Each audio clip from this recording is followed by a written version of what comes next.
Hello everyone, welcome to my channel Ishq Ki बातें। तो आइए शुरू करते हैं अपनी लव स्टोरी। जैसे कि आपने प्रीवियस पार्ट में देख ही लिया था कि कल क्या क्या हुआ था, पर नहीं देखें तो आप जाके वहाँ देख के आइए। दोनों की मुलाकात हुई थी, दोनों मिले थे। अब हम आगे एक बड़ा सा घर, डबल फ्लोर का घर था, जहाँ किचन पे एक लड़की चॉपिंग कर रही थी।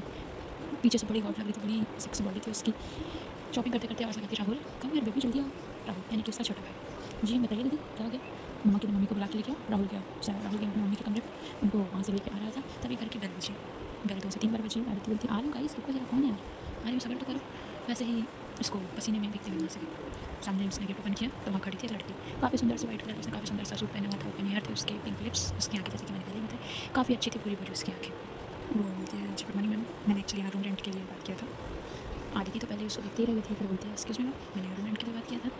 तो फिर आदित्य अपने उसमें बोलती है, हाँ जी बताइए। तो बोलती है, मैम न्यू हूँ, मेरा प्लेसमेंट यहीं लगा हुआ है, मेरा हॉस्पिटल पास में ही है, मैंने यहाँ आपका एडवर्टाइजमेंट देखा था रूम रेंट के लिए। बोलती है, जी बिल्कुल आइए अंदर, देख लीजिए ऊपर में। राहुल जाओ इनको रूम दिखा के लेके आओ। राहुल तब तक अपनी मम्मी को लेके आ गया था। जी आइए दी प्लीज़। राहुल गया सेकंड फ्लोर में जाके उसको कमरा दिखाया।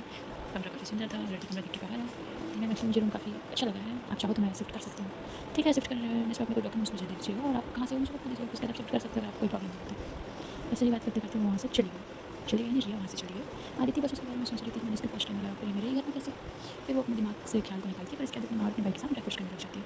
फिर कुछ दिन बीतने के बाद आदित्य रेडी होकर अपने पुलिस स्टेशन के लिए निकलती है। उसका सुबह का रूटीन होता है कि सुबह 6 बजे चल जाती है। 6 बजे जाने के बाद 1 घंटा एक्सरसाइज करती है। एक्सरसाइज करने के बाद अपने भाई के लिए ब्रेकफास्ट बनाती है। उसका भाई कॉलेज में, तो कॉलेज चला जाता है। फिर उसके बाद वहाँ से वो अपने ऑफिस के लिए निकल जाती है। अपने ऑफिस के लिए जैसे ही निकल रही थी, तभी सामने ही डॉक्टर रिया, गुड मॉर्निंग मैम, मैं आज ही ऑफिस शिफ्ट करने वाली हूँ। तो आदित्य बोलती है, जी बिल्कुल कर सकते हैं। तो आदित्य समझ के मुझे लेट हो रहा है, तो मुझे जाना बोल के वहाँ से निकल जाती है। अब यहाँ आदित्य अपना सारा सामान लेके आती है। ज़्यादा कुछ नहीं था उसके पास, सिर्फ उसके कुछ कपड़े और उसके कुछ बुक्स और कुछ उसके पास फाइल और कुछ डायरीज थी। तो डायरीज को काफ़ी ज़्यादा संभाल के रखनी थी, पता नहीं क्या। अब यहाँ जैसे ही आदित्य रूम में पहुँचती है, अपने रूम पर ड्रॉप करती है, उसके पास किसी का कॉल आता है। वो सामने से बोलता है, अम्मा मैंने बोला था ना जल्द से जल्द काम करो। रिया बोलती है, मैं कोशिश कर रही हूँ, मैं उसके घर तक तो आ गई हूँ, उसकी ज़िंदगी में भी आ जाऊँगी, फिर उसके बाद करेंगे अपना काम। इतना आसान नहीं होता है, फिर वो चीज़ मुझे समझिए। तो मैं कुछ नहीं जानता हूँ, काम होना चाहिए जल्द से जल्द, ये बोल के आदमी कॉल कट कर देते हैं। रिया थोड़ी टेंशन में आके अपने फ़ोन को साइड टेबल पर रखती है और बेड पर जाके लेट जाती है।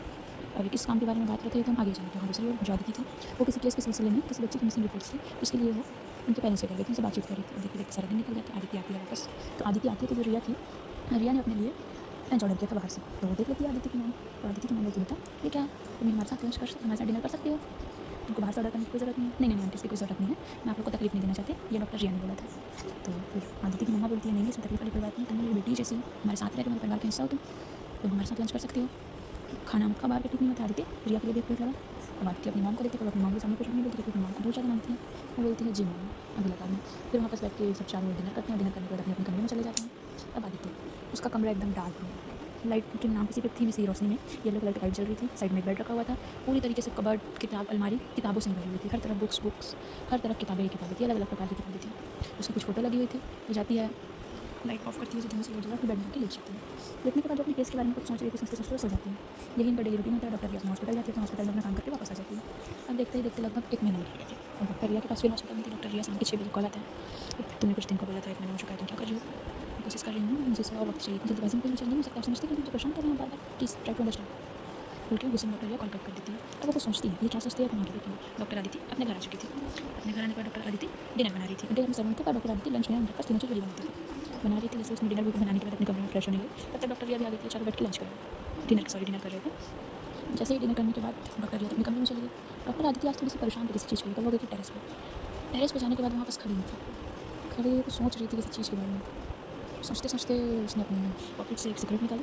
सिगरेट निकालने के बाद उसको तो रिया आगे बढ़ रही थी, आदित्य का रूम का गेट ओपन था। वो थोड़ा इग्नोर करके आगे चली जाती है, और जैसे ही उसके कमरे के जस्ट सामने जाती है, वो देखती है कि रिया रो रही है। रिया रो रही है। आदित्य ये सोचती है, ये सोच कर थोड़ी वरीड हो जाती है। वो रूम पर नॉक नॉक करती है, डॉक्टर रिया हमारी ओके, अब ठीक है, पर कोई रिस्पॉन्स नहीं। वो फिर से एक बार नॉक नॉक करती है, आदित्य नॉक करती है, रिया क्या हुआ। वो नॉक करते हुए अंदर चली जाती है। जैसे ही वो अंदर जाती है, डॉक्टर रिया उसको देख के अपने आंसू साफ कर लेती है और वहाँ बैठ जाती है। अब उसके पास आदित्य उसके पास बैठती है, बोलती है, क्या हुआ, एनी प्रॉब्लम, कुछ हुआ? तो वहाँ पर रिया बोलती है, कुछ नहीं हुआ है, प्लीज़ आप जाइए। तो आदित्य बोलती है, कुछ प्रॉब्लम है तो तुम मुझे बता सकते हो, मैं तुम्हारी प्रॉब्लम सॉल्व कर सकती हूँ। तो उसके बाद जो रिया है उसकी आंखों से कंटिन्यू आंसू बहने लगते हैं।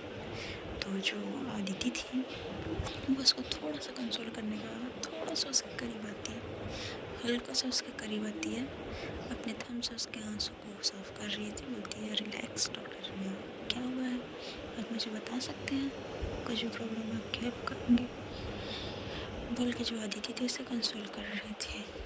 डॉक्टर रिया उसको हक कर लेती है बहुत टाइट। तो आदिति को लगता है कि परेशान है, टेंशन में इसलिए हो जाता है, इट्स ओके, कर माइंड नहीं करती है। जैसे उसको हक करे 2-4 मिनट होता है, फिर उसके बाद आदिति बोलती है doctor Riya are you okay, उसको थोड़ा सा पीछे करती है। पीछे करने के बाद थोड़ी कुछ प्रॉब्लम हो पाते हैं, डॉक्टर रिया नहीं मैम कुछ प्रॉब्लम नहीं है बोल के उस बात को वहीं छोड़ देती है। अब डॉक्टर रिया आदिति को एक पक देख रही थी, आदिति को थोड़ा अनकम्फर्टेबल लगता है वहाँ से, तो उठती है वो, उठ के वहाँ से जैसे ही जाने लगती है डॉक्टर रिया उसका हाथ पकड़ती है। आदिति बोलती है क्या हो गया, डॉक्टर रिया बोलती है मुझे आपसे कुछ बात करनी है। तो आदिति बोलती है ओके बताओ। डॉक्टर रिया के यहाँ पे एक अनएक्सपेक्टेड मूव होता है। जो डॉक्टर रिया थी वो पकड़ती है, आदिति ने कॉलर वाली टी शर्ट पहनी थी, वो पकड़ती है आदिति का कॉलर, और आदिति का कॉलर पकड़ के जस्ट उसके होंठ में अपने होंठ रख देती है। डॉक्टर रिया के इस मूवमेंट पे आदिति शॉक्ड, उसकी आंखें खुली की खुली। अब जो डॉक्टर रिया थी उसने बहुत टाइटली आदिति को ग्रैब करके उसके नेक में अपना हाथ डाल के उसके एक हाथ से उसके कॉलर को पकड़ा था और एक हाथ से उसके नेक में अपना हाथ डाला हुआ था। अब उसको किस करना स्टार्ट करती है। डॉक्टर रिया बड़े सॉफ्टली तरीके से आदिति को किस कर रही थी। आदिति शॉक आउट होती थी, पीछे होना चाहती थी, पर जो डॉक्टर रिया थी वो किस करते करते आदिति को दीवार की तरफ गई थी, उसको दीवार से लगा दिया था। बहुत ही स्मूथ, बहुत ही एकदम उसकी, कभी उसके ऊपर लिप को सक कर रही थी, कभी उसके लोअर लिप को सकिंग करते करते उसके टंग को सक कर रही थी। आदिति शॉक। आदिति एक झटके में डॉक्टर रिया को दूर करती है। क्या कर रहे हो डॉक्टर रिया, व्हाट हैपेंड, क्या बदतमीजी है ये।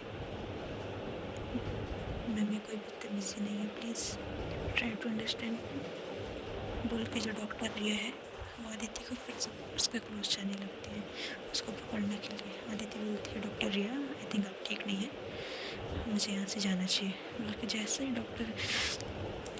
ही आदिति रूम का गेट के पास पहुँचती है, डॉक्टर रिया फिर से उसके हाथ का गला पकड़ती है और जस्ट उसको रूम के गेट के पास लगा देती है। Ma'am please try to understand, मैं आपको बहुत टाइम से पसंद करती हूँ, पिछले 2 महीने से मैं आपको फॉलो कर रही हूँ, मैं आपके बिना नहीं रह सकती, बल्कि डॉक्टर रिया फिर से उसको एक बार किस करना स्टार्ट करती है। किस करते करते उसको नेक पे उसको किस करने लगती है। डॉक्टर रिया उसको फिर से एक झटके से दूर करती है। डॉक्टर रिया आप क्या कर रहे हो, आप होश में नहीं हो क्या, आपने कुछ खा पी लिया है क्या, प्लीज़ दूर रहिए मुझसे, आप कैसे मिसबिहेव कर रहे हो आप, ma'am please try to understand, बोल के रिया उसको किस के लिए उससे आगे बढ़ रही थी। तभी जो हमारी आदित्य वो एक थप्पड़ डॉक्टर रिया को लगाती है। आई थिंक आप होश में नहीं हो, आपको सो जाना चाहिए, हम इस बारे में कल बात करेंगे। वहाँ से गुस्से में निकल जाती है। तो गाइस अब हम देखेंगे अगला एपिसोड नेक्स्ट पार्ट में कि यहाँ पास डॉक्टर रिया उन्होंने आदिति को किस क्यों किया और यह क्यों बोला कि मैं आपको पिछले कुछ महीने से फॉलो कर रही हूँ, क्या होगा आगे जानने के लिए बने रहे मेरे चैनल पे। Bye bye.